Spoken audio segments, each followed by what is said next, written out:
It's the TWATS Morning News with Brad Stacy and Diane Riley.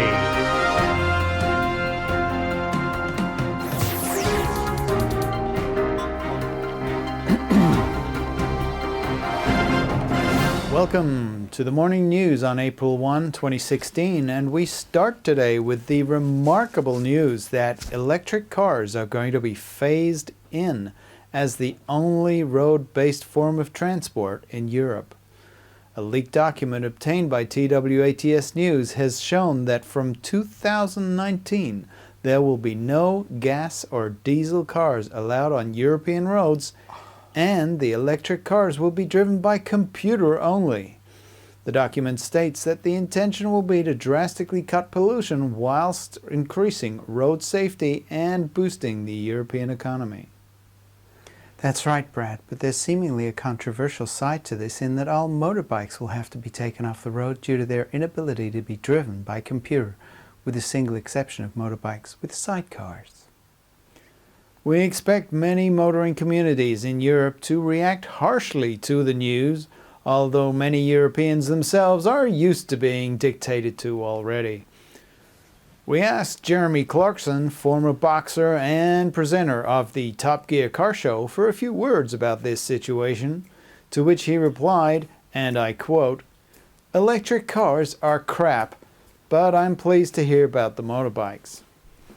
He asked about whether there was any information in the document regarding caravans, and was pleased to hear that they will also be banned as they have been deemed antisocial by the European Parliament.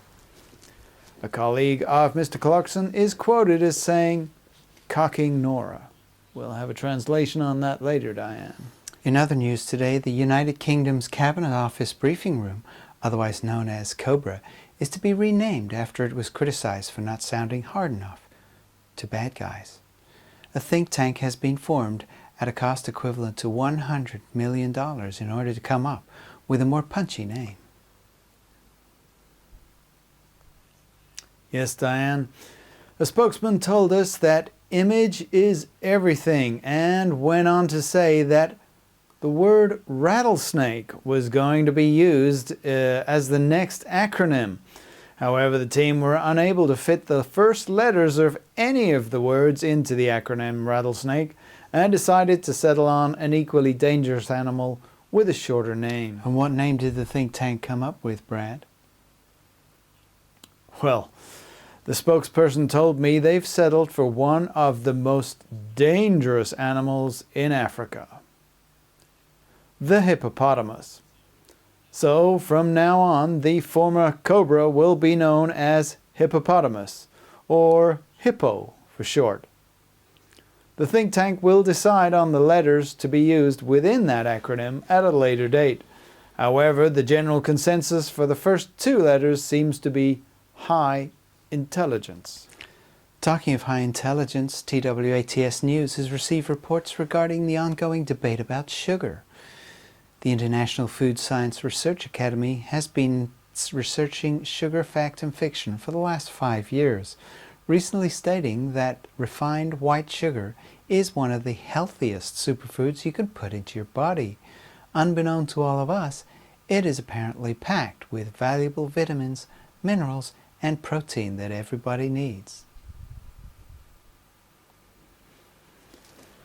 Dr. Elgoran Stevanovsky of the Institute said he is now recommending at least 5 cans of soda a day for every person, man, woman, and child, along with 3 to 5 chocolate bars.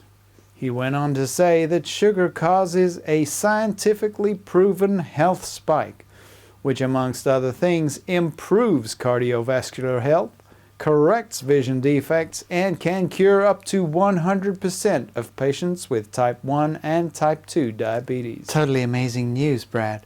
And when we asked Dr. Stevanovsky why this new research goes against everything we've been told about sugar during the last 2 years, he said that all previous research has just been plain wrong, also stating that fruit and vegetables have little nutritional value unless, of course, they're covered in chocolate or dipped in sugar.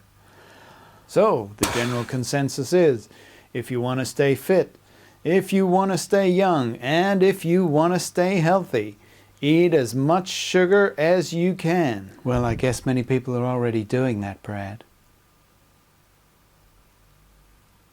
Yes, thank you, Diane.